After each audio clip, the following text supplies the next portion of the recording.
NEET தேர்வில் இருந்து தமிழகத்திற்கு விலக்கு அளிக்க கோரி பாட்டாளி மக்கள் கட்சி சார்பில் சென்னையில் நடைபெறும் உண்ணாவிரதத்தில் அக்கட்சியின் இளைஞரணி தலைவர் அன்புமணி ராமதாஸ் பேசி வருகிறார். அதன் நேரலை காட்சிகளை தற்பொழுது பார்க்கலாம்.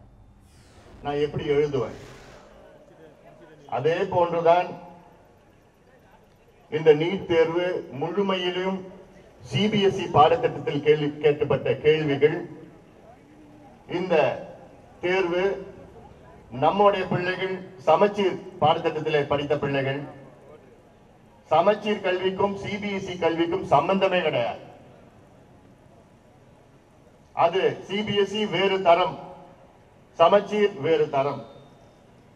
இந்த பிள்ளைகளை அந்த பாடத்திட்டத்தில் கேள்வி கேட்டா எப்படி எழுதுவாங்க?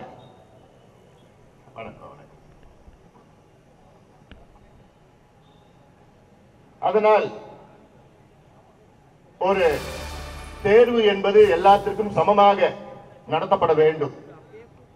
பணக்கார மாணவர்கள், ஏழை மாணவர்கள், இதெல்லாம் நிச்சயமாக இது ஒரு அநீதி நடக்கும், சமூக அநீதி.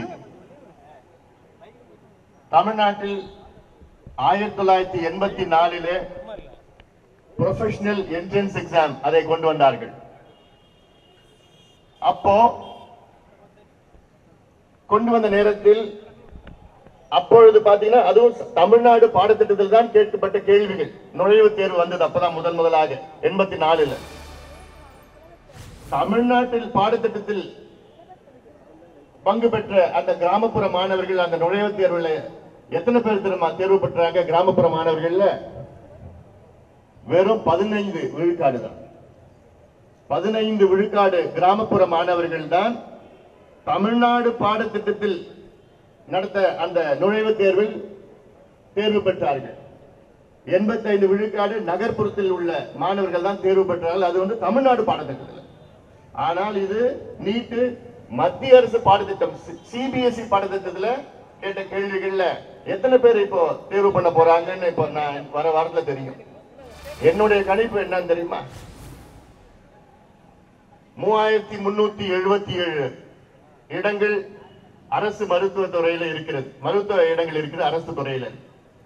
இந்த 3377 இடங்களில் 3000 இடங்கள் சிபிஎஸ்இ பாடத்திட்டத்தில் படித்த பிள்ளைங்களுக்கு தான் போய் சேரும் என்னுடைய கணிப்பு. வெறும் 300 அல்லது 400 இடங்கள் தான் சமச்சீர் பாடத்திட்டத்தில் படித்த பிள்ளைங்களுக்கு போய் சேரும். அதாவது இந்த ஆண்டு பாத்தீங்கன்னா இந்தியா முழுவதும் 12வது தேர்வில் எழுந்த பிள்ளைங்க 1,66,00,000 பிள்ளைங்க.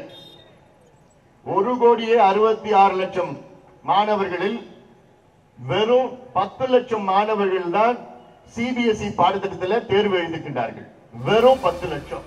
1,56,00,000 மாணவர்கள் அந்தந்த மாநில பாடத்திட்டத்தில் தேர்வு எழுதுகின்றார்கள். தமிழ்நாட்டில் எடுத்துக்கங்க. தமிழ்நாட்டில் இந்த ஆண்டு 9 லட்சம் பிள்ளைகள் சமச்சீர் கல்வி பாடத்திட்டத்தில் தேர்வு எழுதுகின்றார்கள்.